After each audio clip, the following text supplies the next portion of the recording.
कोरबा के Indira Gandhi indoor auditorium में महिला सशक्तिकरण कार्यक्रम आयोजित किया गया।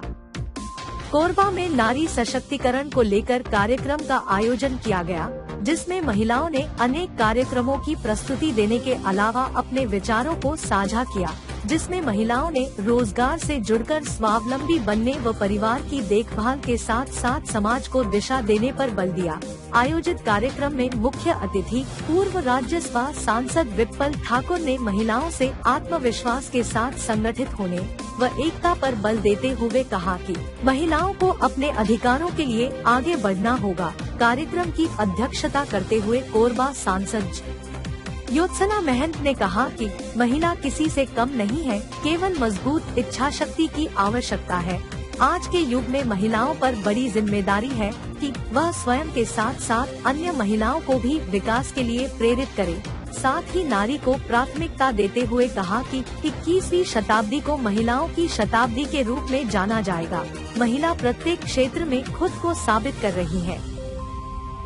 इस दौरान छत्तीसगढ़ विधानसभा अध्यक्ष डॉक्टर चरणदास महंत ने मंच से कहा कि मेरी धर्मपत्नी राजस्थान, मध्य प्रदेश और छत्तीसगढ़ को मिलाकर 65 लोकसभा में सीटों में से इकलौती महिला सांसद है। अब इस महिला सांसद का भी लोग टिकट काटने के प्रयास में लगे हुए हैं।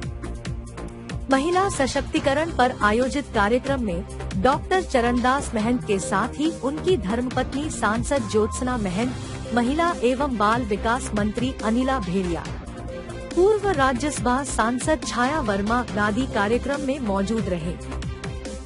मैं जो डिप्टी अध्यक्ष वगैरह सारे यहाँ आए और महिलाएं भी आई। इससे ये बहुत ही सफलता और एक मैसेज गया है सब में कि पंचायती राज का बहुत बड़ा महत्व है और उनको जिस तरह से काम करना चाहिए वो उनको बताया गया, उसका एक मैसेज गया है और बहुत ही सफल ये प्रोग्राम।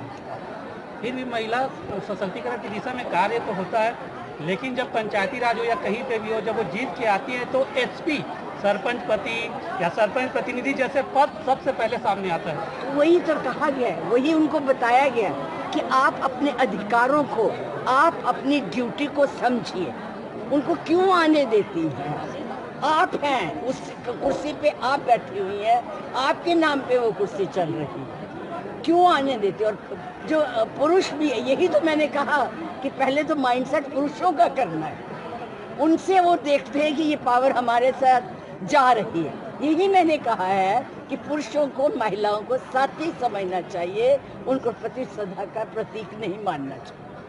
जब वो ये समझ जाएंगे तो वो अपने आप को कहलाना बंद कर देंगे, उनको काम करने देंगे। महिला सशक्तिकरण की दिशा में सबसे पहले तो भ्रूण हत्या ही सामने आती है, जिसपे दादियां ही ये बोलती कि लड़कियां हमारे देखो, ये भी गलत बात है। आदमी जो है वो उनके ऊपर डाल देता। अगर पुरुष चाहे कि नहीं होना, वो अपनी माँ को समझाए, अपनी बहन को समझाए कि नहीं महिला, तुम भी एक औरत हो।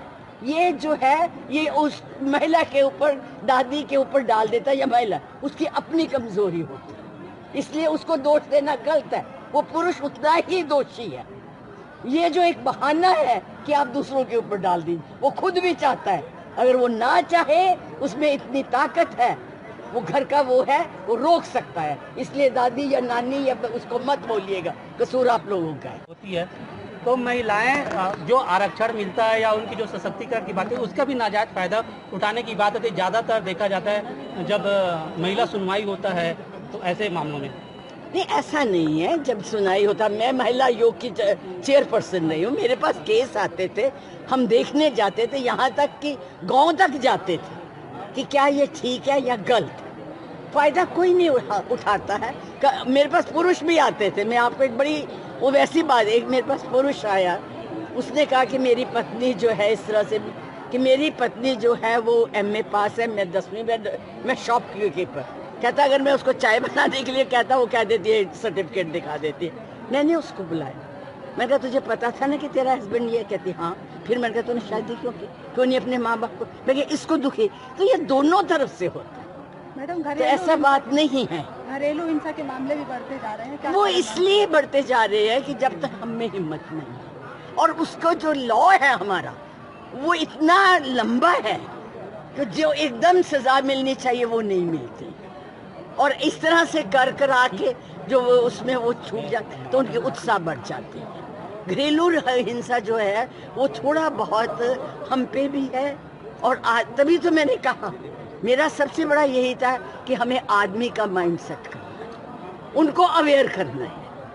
जब तक वो अवेयर नहीं होंगे, ये जितने हमने कानून बनाए वो ठीक तरह से लागू होंगे। बिल्कुल, महिला सशक्तिकरण में हमारी छत्तीसगढ़ बहुत आगे है और हमारी सरकार, हमारे मुख्यमंत्री चाह भी रहे कि हमारे छत्तीसगढ़ की महिलाएं स्वावलंबन हो, सशक्त हो, और वो छोटे छोटे आज भी देख रहे होंगे कुटीर उद्योगों के माध्यम से, चाहे गौठानों के माध्यम हो, चाहे और विभाग, फॉरेस्ट विभाग के माध्यम से हो, हर विभागों में महिलाओं को काम दे रहे हैं, समूह बना के वो ऐसा काम कर रहे हैं।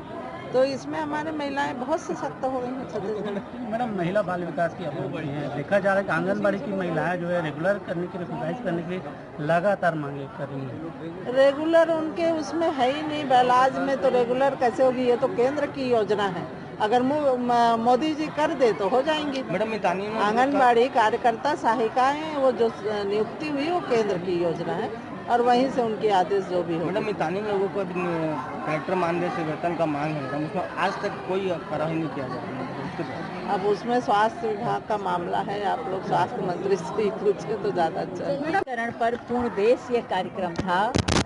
हमारे यहाँ सरकार पंच सरपंच महिलाओं की जो अधिकता मिल रही है हम लोग को 33%, लेकिन महिलाएं खुद जागरूक हों और उनको जो प्रतिनिधि बनी है, जिस चीज़ के लिए वो निर्वाचित हुई है, उसका वो बखूबी यहाँ पर अपना काम करें और हमारे गांव को उन्नत रास्ते पे ले जाएं और विकसित करें। क्योंकि महिला बहुत ही सीधी सादी होती हैं और वो कभी कभी किसी दबाव में आके काम नहीं करती हैं। तो सबसे बड़ी बात यह है कि वो शिक्षित हों, आत्मनिर्भर हों और निर्भीकता से काम करें। ये कार्यशाला में उनको यही बताया गया है कि पुरुष वर्ग का सहायता ले सकते हैं, मगर निर्णय उनके अपने होने चाहिए। मैडम, की कार्यशाला की होने के बाद महिलाओं के लिए किस प्रकार की योजनाएं लाने का प्रयास किया जाएगा? देखिए, योजनाएं तो आपको मालूम ही है कि बहुत सारी हैं, हमारी सरकार ने दे रखी हैं और आगे भी देंगे। 33 की जगह हम तो कह रहे हैं 50% मिलना चाहिए, क्योंकि महिलाओं जैसा काम करने वाले पुरुष नहीं होते हैं। इनमें भ्रष्टाचार की इनमें भावनाएं नहीं होती हैं। ये एकाग्रता से करती हैं, ईमानदारी से करती हैं। जिस प्रकार ये अपने घरों को चलाती हैं, उस प्रकार ये शासन चलाने वाले। उसी के लिए ये कार्यशाला लगी थी। मैं भी गाँव में जाती हूँ तो मुझे पति लोग ज़्यादा मिलते हैं, पत्नियाँ घर में खाना बना रही होती हैं। हमको यही जागरूक करना है कि महिला यदि चुनी गई है, उसको सरकार ने यदि टिकट दिया है और वो निर्वाचित है, तो वो अपने हकों के लिए लड़े और उनसे सलाह ले, उनसे संरक्षण ले, लेकिन उनके निर्णय खुद के होने चाहिए कि उन्हें क्या करना है, क्या नहीं करना है। बस यही उनका संदेश हमारा था और जो हमने दिया। और मुझे ऐसा लगता है कि हमारी महिलाएं बहुत ज़्यादा समझदार हैं और इसको वो अपने जीवन में उतारने की कोशिश करें।